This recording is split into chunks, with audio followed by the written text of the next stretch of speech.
Mjomba. Mjomba, mimi nimekuita hapa. Mimi mjomba najisikia vibaya. Mjomba, mimi naumwa. Tena naumwa kweli kweli yani. Ndio.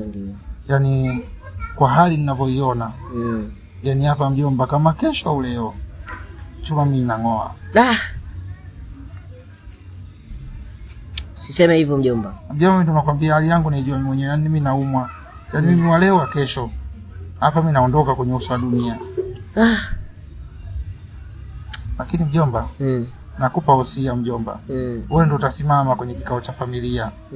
Utasema marehemu alikuwa hataki kupelekwa Tanga. Marehemu anataka kuzikwa hapo, makaburi hapo nyuma. Ya nini hapo? Hapo kwa Kabange hapo. Kwa Kabange pale. Sasa pale mjomba, amezikwa Doswa, amezikwa Digaga, amezikwa Kinendile. Na kina Machale pale wamezika ndugu yao pale. Kwa pale mimi ndo nikanzike pale. Sitaki munipeleke popote mjomba, hali tete. Basi limeisha hilo mjomba, pole sana. Hati ya nyumba si ndio iko chini ya nguo pale? Mjomba. Unasema? Hati ya nyumba si ndio iko chini ya nguo? Sikiza mjomba. Mimi si umwe yani. Umwe? Mimi si umwe mjomba, mimi nimekuita hapa mjomba.